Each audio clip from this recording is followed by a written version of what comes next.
गांव की उस ठिठुरती सर्द रात में, जहां पड़ोस के घरों से बच्चों के हंसने की आवाजें आ रही थीं, वहीं रामलाल के घर में मौत जैसा सन्नाटा पसरा था। रामलाल, जिसने कभी बड़े बड़े भोज में राजाओं की तरह 56 भोग परोसे थे, आज अपनी ही बहू की जली हुई और सख्त रोटियां निगलने को मजबूर था। किस्मत का खेल देखिए, जिस हाथ ने सबको खिलाया, आज वही हाथ कांप रहे थे। थाली को पैर से जमीन पर घसीटते हुए, लो निगल लो इसे, सारा दिन खटिया तोड़ते हो, कम से कम ये जली रोटियां तो खा ही सकते हो। और सुन लो बुढ़े, कल सुबह सूरज निकलने से पहले आंगन चकाचक साफ मिलना चाहिए। मुफ्त की रोटियां तोड़ना बंद करो। तुम्हारी इस खांसी और मनहूसियत ने घर का सुकून छीन लिया है। बेटी, गला सूख रहा है। अगर थोड़ा सा गुड़ का टुकड़ा मिल जाता तो ये सूखी रोटी अंदर उतर जाती। गुड़ चाहिए इन्हें? अरे अपनी औकात देखिए। जब से मां गई है, तुम हमारे सिर पर बोझ बन गए हो। सच तो यह है कि तुम्हें भी मां के साथ ही चले जाना चाहिए था। अब यहां हमारे टुकड़ों पर पल रहे हो, और नखरे ऐसे जैसे अभी भी किसी रियासत के रसोइये हो। बेटा, जिस दिन तू पैदा हुआ था, उस दिन मैंने पूरे गांव को घी के लड्डू खिलाए थे। तुझे अपनी हथेलियों पर छांव देकर बड़ा किया। क्या यही दिन देखने के लिए मैंने तुझे काबिल बनाया था? तभी 7 साल का पोता गोलू दौड़ता हुआ आता है और रामलाल के गले लग जाता है। उसकी आंखों में गुस्सा और दुख दोनों हैं। पापा, आप दादाजी को ऐसे क्यों बोल रहे हो? जब मुझे डर लगता है तो यही दादाजी मुझे अपनी गोदी में सुलाते हैं।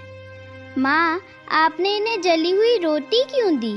क्या आप मुझे भी बड़े होकर ऐसी ही रोटी दोगी? चुप कर गोलू, तू नहीं जानता, ये बूढ़े लोग सिर्फ परेशानी बढ़ाते हैं। जा अपने कमरे में। नहीं जाऊंगा। पापा, दादाजी बोझ नहीं है, ये तो हमारे घर का आशीर्वाद है।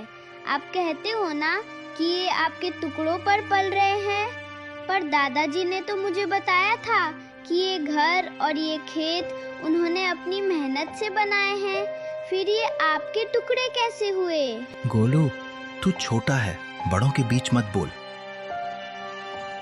रामलाल का दर्द तो फिर भी खुले आसमान के नीचे था, जिसे हवाएं सहला देती थीं।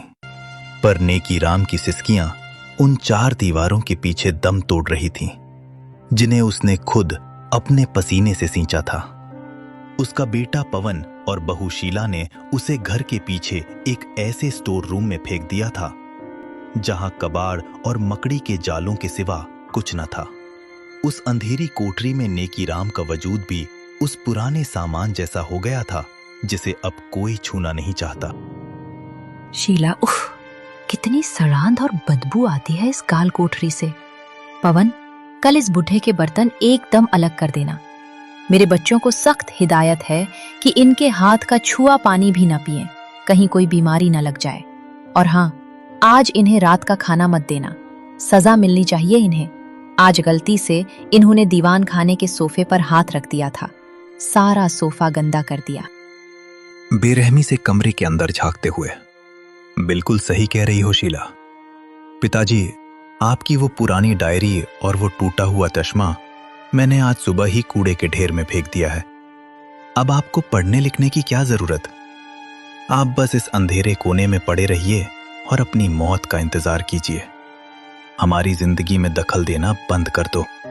बेटा पवन, अपनी जवानी की एक एक पाई जोड़कर मैंने ये आलीशान घर बनाया था, ताकि तू और तेरे बच्चे सुकून से रह सकें। आज उसी घर का एक कोना मुझे नसीब नहीं। आज मुझे ही तू कूड़ा कह रहा है। जिस चश्मे से मैं तुझे पढ़ते हुए देखता था, उसे ही फेंक दिया। तभी नेकीराम की 6 साल की पोती पिंकी चुपके से कमरे में दाखिल होती है।